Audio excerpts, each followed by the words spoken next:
Guys, magandang araw po at welcome po sa Basic GSM. Ngayon po magpapalit tayo ng LCD po ng Realme 6i. Ayan po. Ay, hindi po ba makita? Ayan. Ito po siya, Realme Realme 6i. Ayan po. Ayan po, kaya po natin papalitan kasi basag po. Ayan. Basag po, blackout na po siya. Kapag binuhay mo, parang guhit na lang ata po ang lalabas. Ayan, lumabas pa po ng bahagya. Ayan. Lumabas pa yung Android niya. Ayan po. Ayan.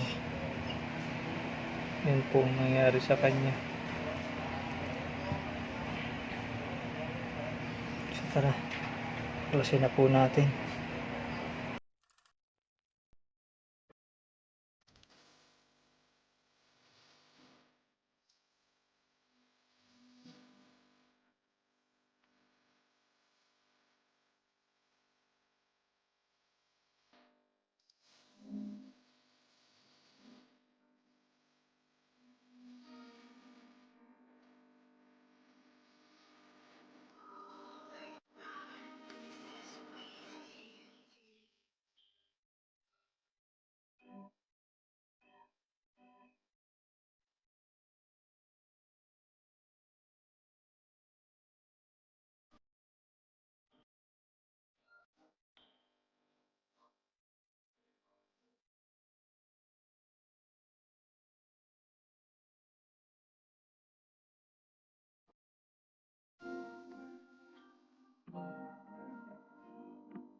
Na po natin dito sa gilid. Ayan. Po natin matatanggal yung framing ng Realme 6i. Ayan po. Ayan po siya. So,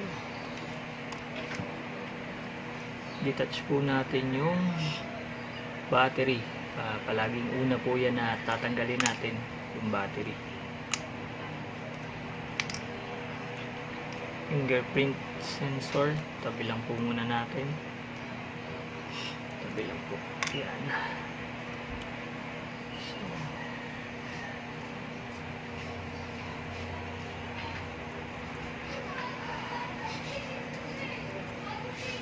ngayon po, dahil nasa ilalim po yung flex ng LCD.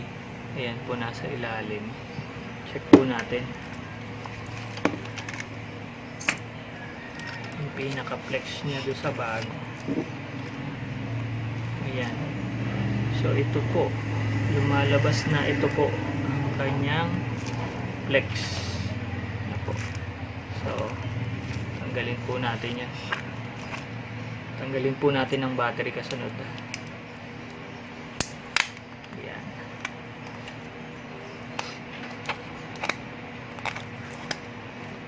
Pag tinanggal nyo na po ang battery, siguraduhin nyo po na natanggal nyo rin po yung battery connector nya. Ano po? Ayan.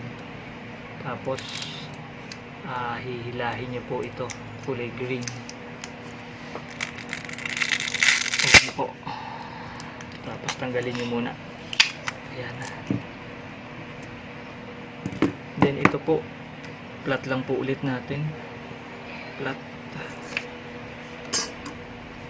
Ayan. Okay. Lagay natin sa gilid.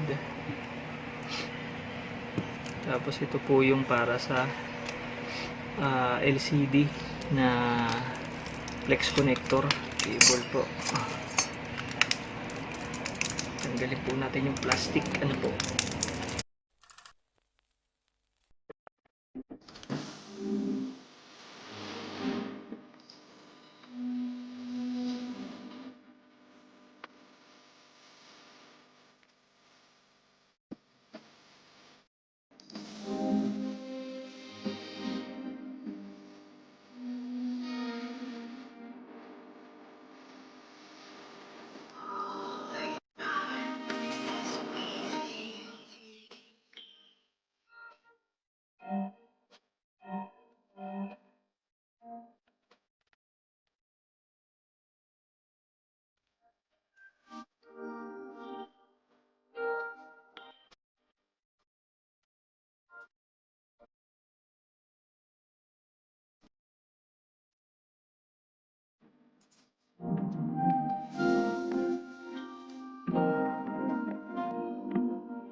Okay guys, nalinis ko na po yung mga gilid niya, yung side ng framing.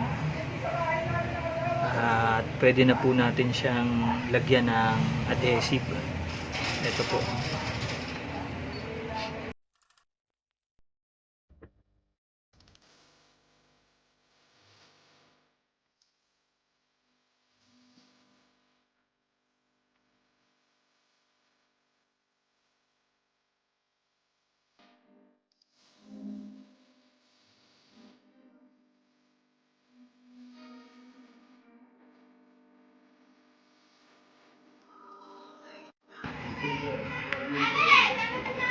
Patayin lang po natin 5 to 10 minutes po. So patayin lang po natin. After po na matuyo ng 5 to 10 minutes, tsaka po natin pagdikitin po, para po maganda na yung dikit niya, hindi po siya basta matatanggal.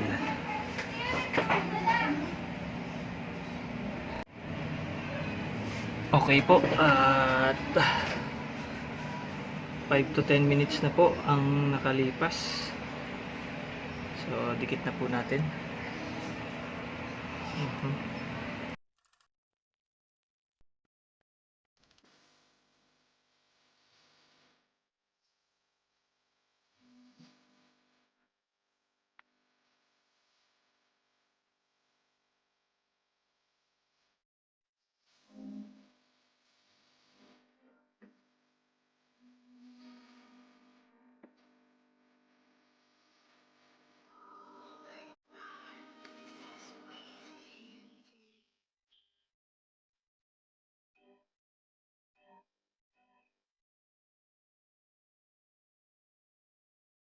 Ayan po. Ayan na po siya. Ayan. Ayan na po. Gamit po tayo ng pen para hindi masyadong malagkit. Medyo ano na po kasi, sticky na yung kamay ko. So, mas mabuti po na gumamit tayo ng pen. Check po natin kung pipindot. Okay po.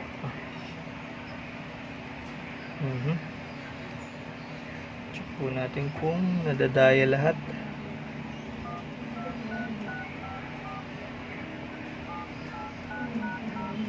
Okay po. Then ang susunod lang po niyan, ilalagay na po natin yung mga screw din. Ibabalik na lang po natin ito. Opo, lalagyan lang po natin ng bahagyang dikit, pandikit ito. Baka konti lang po kasi may bahagyang dikit pa rin po ito eh. Ganun lang po. Okay, checkin po natin yung taas. Okay po. Sa baba. Oo, so madami po madami po siya. So ngayon po, dito na po nagtatapos yung video natin para po sa Realme 6i. Opo, nagpalit po tayo ngayon ng Realme 6i.